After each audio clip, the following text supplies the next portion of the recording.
saya dari Politeknik Negeri Semarang, jurusan Akuntansi, Program Studi Perbankan Syariah, kelas Perbankan Syariah 2B, dan NIM 442191102. Di sini saya bersama rekan saya, yaitu dari grup 2 yang beranggotakan Lina Febrianti, NIM 442191114. Ada Nur Naili Saadah, NIM 4421917. Dan yang terakhir yaitu ada Maisyah Mardotillah, NIM 4421915. Simak videonya baik-baik ya. Bank Indonesia. Bank Indonesia atau biasa disingkat dengan BI adalah Bank Sentral Republik Indonesia yang merupakan lembaga negara yang independen dalam melaksanakan tugas dan wewenangnya, bebas dari campur tangan pemerintah dan atau pihak lain, kecuali untuk hal-hal lain yang secara tegas diatur dalam Undang-Undang tentang Bank Indonesia. Bank Indonesia sendiri dipimpin oleh Dewan Gubernur yang terdiri dari seorang gubernur, seorang deputi gubernur senior, dan sekurang-kurangnya 4 atau sebanyak-banyaknya 7 orang deputi gubernur yang diusulkan dan diangkat oleh Presiden Republik Indonesia dengan persetujuan Dewan Perwakilan Rakyat atau DPR. Secara garis besar, tugas Bank Indonesia dilaksanakan melalui 4 sektor. Sektor yang pertama yaitu sektor moneter, sektor perbankan, sektor sistem pembayaran, dan yang terakhir ada sektor manajemen Islam.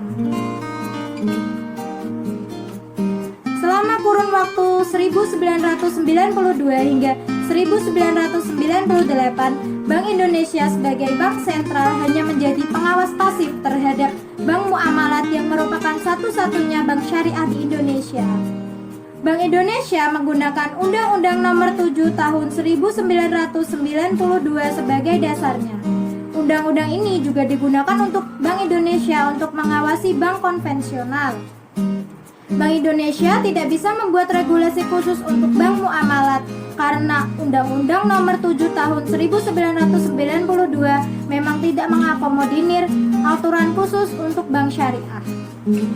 Perubahan terjadi ketika Undang-Undang Nomor 72 Tahun 1992 diamandemen menjadi Undang-Undang Nomor 10 Tahun 1998. Dengan adanya undang-undang ini, maka Bank Indonesia kemudian membentuk 3 komite yang bertanggung jawab terhadap pengembangan perbankan syariah, yaitu 1. Komite Pengawas yang terdiri dari Gubernur Bank Indonesia, Menteri Keuangan, Menteri Agama, dan Menteri Dalam Negeri.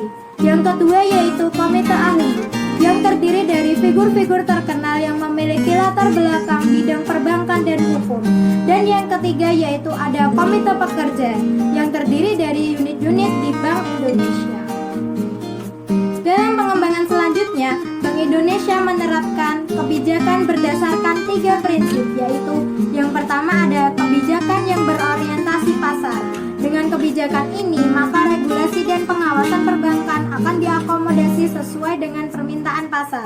Dan yang kedua yaitu bank syariah tidak dianggap sebagai industri kecil yang harus dilindungi sampai periode tertentu sehingga siap berkompetisi.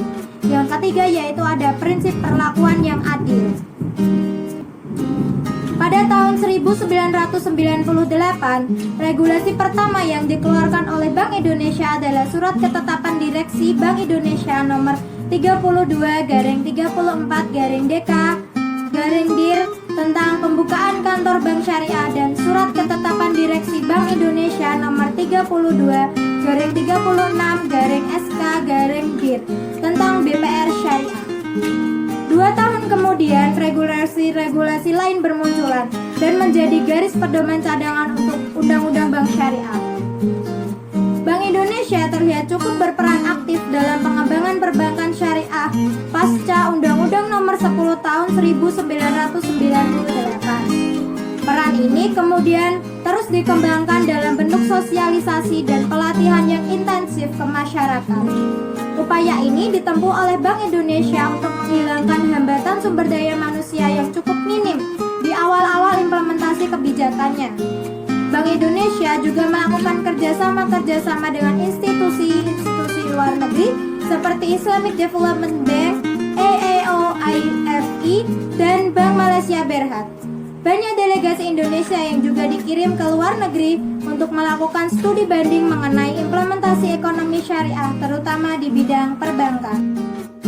Baik, dilanjut bersama saya Nornailisa Ada NIM 442191117. Selanjutnya, sebagai bentuk konsistensi Bank Indonesia dalam mendorong dan terus mengembangkan ekonomi dan keuangan syariah di Indonesia yang akan berdampak positif bagi penguatan stabilitas moneter, stabilitas sistem keuangan, dan kesejahteraan masyarakat secara umum, Bank Indonesia pada tanggal 6 Juni 2017 telah mengeluarkan cetak biru atau blueprint ekonomi dan keuangan syariah sebagai panduan di internal Bank Indonesia maupun dengan pihak eksternal yang berhubungan dengan aktivitas dan pelaksanaan cetak biru tersebut. Dengan cetak biru ekonomi dan keuangan syariah ini, Bank Indonesia sebagai otoritas moneter dan stabilitas sistem keuangan tetap berperan serta dalam pengembangan ekonomi dan keuangan syariah bersama dengan stakeholder terkait dengan mengacu kepada prinsip dan nilai-nilai ekonomi dan keuangan syariah yang berdimensi keadilan, transparansi, produktivitas, dan tata kelola yang baik atau governance. Cetak biru ekonomi dan keuangan syariah ini secara garis besar memuat 4 hal utama, yaitu yang pertama adalah nilai-nilai dasar dan prinsip pengembangan ekonomi dan keuangan syariah. Yang kedua adalah kerangka dasar kebijakan pengembangan. Yang ketiga adalah strategi dan rencana aksi. Dan kemudian yang terakhir atau yang keempat adalah kerjasama dan koordinasi baik dengan pihak internal maupun pihak eksternal dalam pengembangan ekonomi dan keuangan syariah.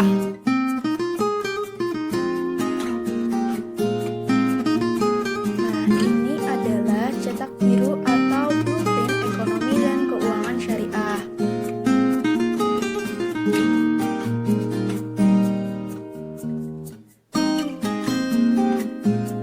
Fungsi Bank Indonesia adalah sebagai regulator pasar uang syariah. Di samping itu dibutuhkan fungsi baru, yaitu fungsi akselerasi dan inisiasi, terutama saat pengembangan ekonomi dan keuangan syariah menerapkan pendekatan ekosistem. Ekosistem ekonomi dan keuangan syariah saat ini sudah ada, namun belum terbangun secara sistematis. Untuk itu, dalam konsep cetak biru ini, peran Bank Indonesia dalam pengembangan ekonomi dan keuangan syariah yaitu sebagai air. Namun air di sini bukan air yang untuk minum ya teman-teman. Air di sini yang dimaksud adalah A untuk akselerator, I untuk inisiator, dan R untuk regulator. Nah, apa sih itu peran Bank Indonesia sebagai air? Jadi, peran Bank Indonesia sebagai air adalah yang pertama, peran A atau peran akselerator, yaitu Bank Indonesia koordinasi dengan berbagai stakeholder dalam rangka mendorong percepatan program ekonomi syariah. Kemudian yang kedua, peran I atau peran inisiator. Bank Indonesia memprakarsai inovasi program pengembangan ekonomi syariah. Dan yang terakhir, peran R atau peran regulator. Bank Indonesia merumuskan dan menerbitkan ketentuan sesuai dengan kewenangan Bank Indonesia. Upaya pengembangan ekonomi dan keuangan syariah tidak dapat dijalankan secara parsial. Sektor keuangan tidak dapat berkembang secara optimal tanpa pertumbuhan yang baik di sektor ekonomi. Di era saat ini, peran riset, assessment, dan edukasi menjadi bagian integral yang tidak dapat dipisahkan. Demikian juga kerjasama yang erat antar institusi semakin dibutuhkan dalam menjalankan strategi dan program sehingga lebih efektif. Karena itu, cetak biru pengembangan ekonomi dan keuangan syariah dibangun dalam 3 pilar yang meliputi pilar 1, pemberdayaan ekonomi syariah, pilar 2, pendalaman pasar keuangan syariah, dan yang terakhir pilar 3, yaitu penguatan riset, asesmen, dan edukasi. Selanjutnya bersama saya Lina Febrianti. Materi yang selanjutnya adalah regulasi Bank Indonesia untuk mengembangkan perbankan syariah. Visi dan misi Bank Indonesia untuk industri perbankan syariah adalah visinya mewujudkan perbankan syariah yang mampu mendukung sektor real melalui pembiayaan berbagai hasil dan transaksi real, serta menunjang pelaksanaan pembangunan nasional dalam rangka meningkatkan keadilan, kebersamaan, dan pemerataan kesejahteraan rakyat. Sedangkan misinya menjadikan perbankan syariah sebagai jasa perbankan pilihan yang kredibel, efisien, dan prudent, serta berkontribusi pada stabilitas sistem keuangan negara Indonesia. Strategi pengembangan pasar bagi industri perbankan syariah melalui visi pengembangan pasar dan juga target-target yang telah ditentukan. Menerapkan visi baru pengembangan perbankan syariah pada fase 1 di tahun 2008, membangun pemahaman perbankan syariah sebagai beyond banking dengan pencapaian target aset sebesar 50 triliun dan pertumbuhan industri sebesar 40%. Di fase kedua tahun 2009, menjadikan perbankan syariah Indonesia sebagai perbankan syariah paling atraktif di ASEAN dengan pencapaian target aset sebesar 87 triliun dan pertumbuhan industri sebesar 75%. Dan terakhir di fase ketiga tahun 2010, menjadikan perbankan syariah Indonesia sebagai perbankan syariah terkemuka di ASEAN dengan total pencapaian target aset sebesar 124 triliun dan pertumbuhan industri sebesar 81%. Nah, apa sih langkah selanjutnya yang ditargetkan oleh Bank Indonesia untuk industri perbankan syariah? Yaitu memperkuat branding perbankan syariah lebih dari sekedar bank atau beyond banking. Program pencitraan baru perbankan syariah yang meliputi aspek positioning, differentiation, dan branding.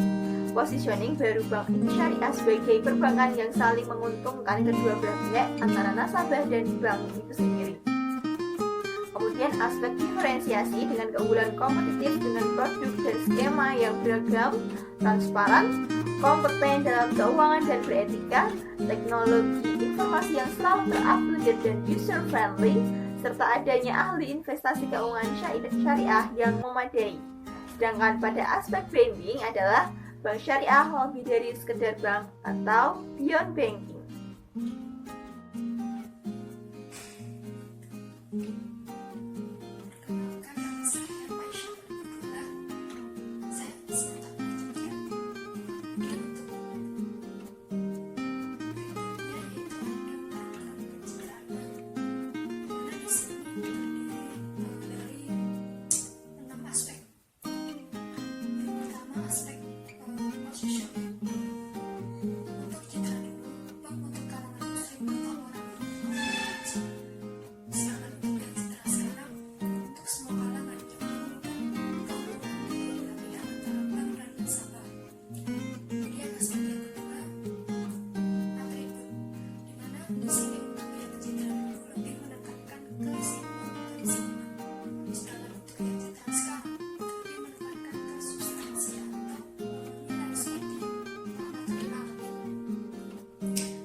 di sini bertujuan untuk mencapai dan memelihara kestabilan nilai rupiah itu sendiri. Di mana di sini dibagi menjadi tiga, yaitu ada tiga kebijakan. Yang pertama kebijakan moneter, yang kedua kebijakan makroprudensial, yang ketiga kebijakan SPBUR. Untuk yang kebijakan moneter itu meliputi yang pertama instrumen kebijakan moneter syariah, pendalaman pasar keuangan syariah, pengembangan instrumen manajemen likuiditas, pengembangan indeks atau sektor real. Kemudian untuk yang kebijakan makroprudensial itu meliputi pengaturan dan pengawasan instrumen makroprudensial syariah yang terdiri atas NIM, PLN, dan PLJPS. Kemudian penguatan usaha syariah melalui pemberdayaan SWAF.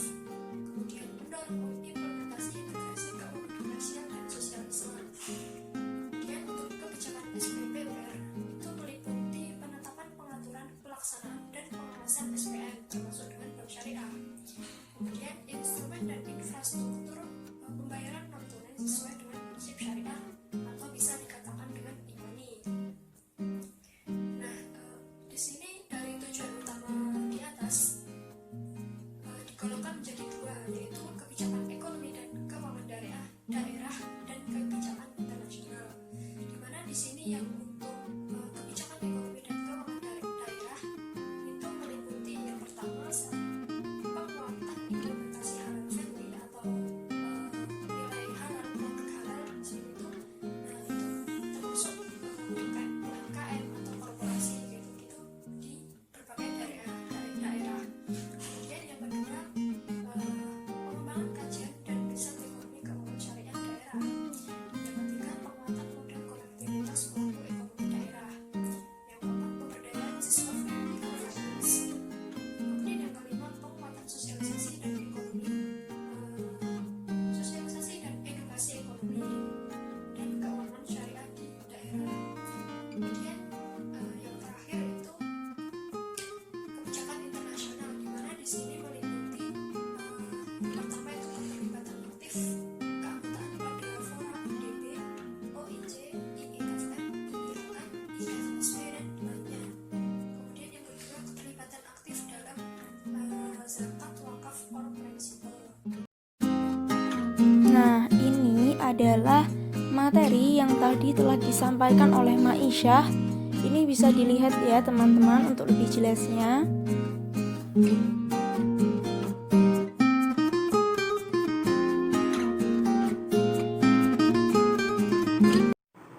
Bagaimana teman-teman video kali ini?